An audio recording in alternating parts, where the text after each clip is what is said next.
दोस्तों नमस्कार, मैं हूं संजीत कुमार और आपने देखना शुरू कर दिया है बिहार टीचर न्यूज। दोस्तों आज बात करेंगे उन शिक्षकों के संबंध में जो अभी नियोजित हैं। जी हाँ, नियोजित रहने की वजह से अभी भी वो एपीएफ से आच्छादित हैं। तो एपीएफ उनके लिए बहुत बड़ी खुशखबरी है कि एपीएफ की जो राशि है यानी ब्याज जो दर है वो 8.25% ब्याज दर का जो केंद्र सरकार जो है वो मंजूरी दे दी है। इससे क्या होगा कि इनके खाते में ना जो ब्याज की राशि है वो इसी महीने जमा होने वाला है। और पहले ब्याज का जो दर था वो काफ़ी कम था, समय समय के साथ में इसमें बदलाव हुआ है, लेकिन इस बार जो अब है वो ब्याज की जो राशि है वो 8.25% जो है ना वो वृद्धि हुई है।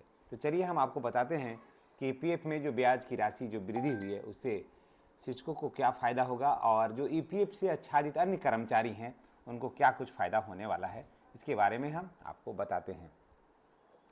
देखिए, केंद्र सरकार ने वित्तीय वर्ष 2025-26 के लिए कर्मचारी भविष्य निधि जमा पर 8.25% ब्याज दर की मंजूरी दे दी है।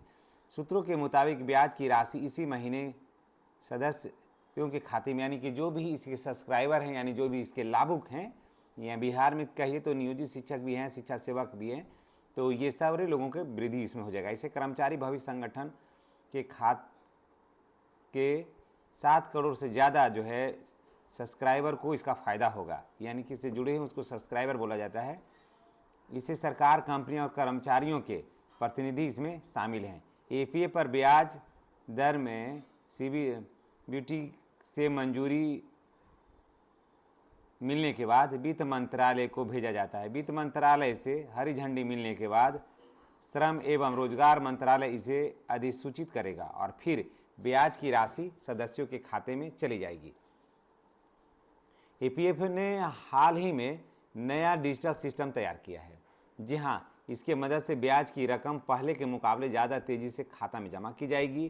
पहले आप देखते होंगे कि इसमें 8 महीना, 10 महीना, 1.5 साल तक ब्याज की राशि इसमें जमा ही नहीं होती थी, लेकिन अब वो बात नहीं रहेगी। अब जो है वो हर महीने जमा होगी। अधिकारियों का कहना है कि अब ब्याज जमा करने की प्रक्रिया और आसान और तेज होगा और अब ईपीएफ का ब्याज योगदानकर्ताओं के खाते में बिना किसी देरी के तुरंत जमा हो जाएगा। पिछले साल फरवरी में ईपीएफ ने वित्त वर्ष 2024-25 के लिए 8.25% ब्याज दर को बरकरार रखा है और ईपीएफ ने 2024 में ब्याज दर को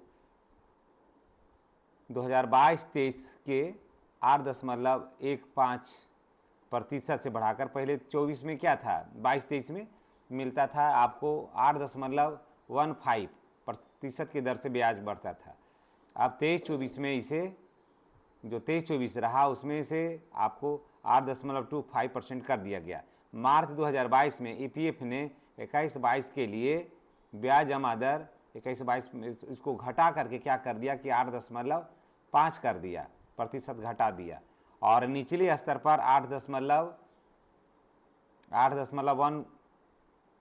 यानी 8.10% की दर से इसको कर दिया। अब देखिए इसमें क्या है, 77-78 के बाद सबसे नीचे स्तर पर था। इस समय ब्याज का जो 8% जो है का 8% था। निजी क्षेत्र में काम करने वाले लोगों के लिए एपीएफ में अनिवार्यता सरकारी बचत योजना एवं कर्मचारी को मूल वेतन का 12% हिस्सा जो है वो जमा होता है और 12% नियोजित शिक्षकों में सरकार देती है, या फिर 12% नियोजित शिक्षक देते हैं और 12% सरकार देती है। तो अब जो है आपका खाते पर जो ब्याज है वो पहले कितना मिल रहा था, 21-22 में 8.10 यानी कि 8.10% मिल रहा था। अब जो है वो आपको 8.25% के हिसाब से आपके खाते पर वृद्धि हो जाएगा, जो काफ़ी बेहतर होगा शिक्षकों के लिए। और जो भी ईपीएफ से आच्छादित हैं, जैसे शिक्षक हैं, शिक्षा सेवक हैं, और भी जो आउटसोर्सिंग कंपनियों के माध्यम से जो काम करते हैं वो सब ईपीएफ से ही आच्छादित हैं, इनके सबकों के लिए काफ़ी अच्छा ये मैसेज है।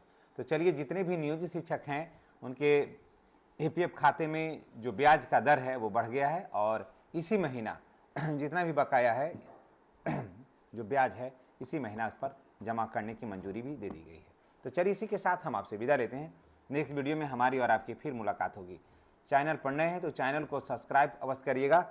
और एक चीज़ और मैं आप लोगों को बता दे रहा हूँ, एक चीज़ और आप लोग जान लीजिए इस बात को कि ब्याज अब बढ़ गया।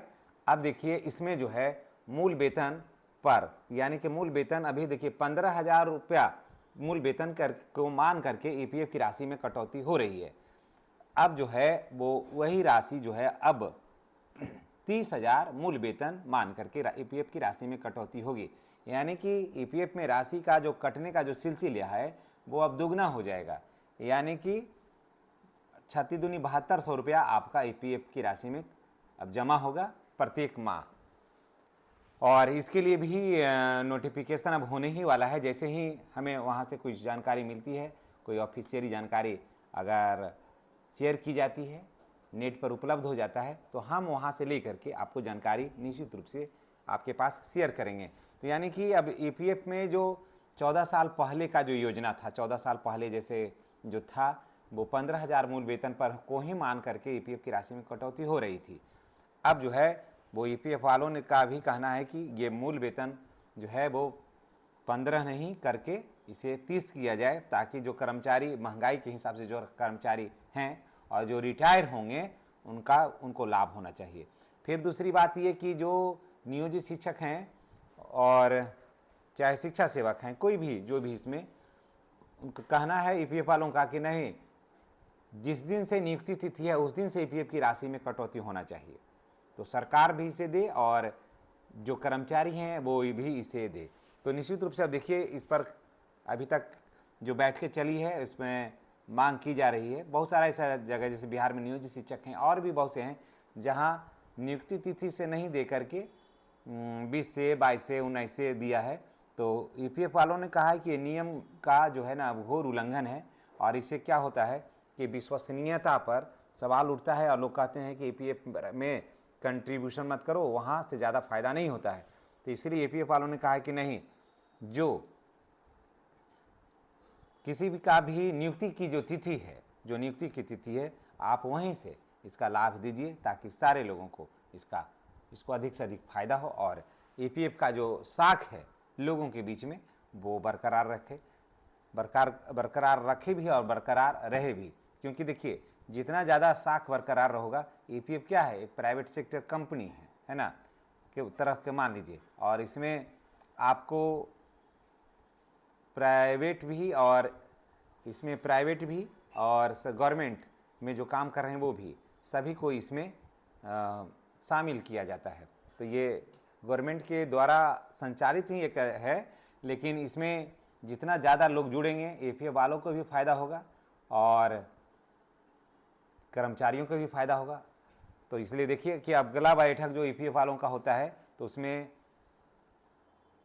मूल वेतन जो है ना वो 30,000 रुपये मान करके ईपीएफ की राशि में कटौती होगी। इसकी भी सूचना आपको बहुत जल्द हमारे चैनल के माध्यम से आप सबों को, तमाम नियोजित शिक्षक भाई बहनों को उपलब्ध करवा दी जाएगी। धन्यवाद। और अगर आप चैनल पर फर्स्ट बार आए हैं तो चैनल को सब्सक्राइब करके बेल आइकन को दबाना नहीं भूलिएगा।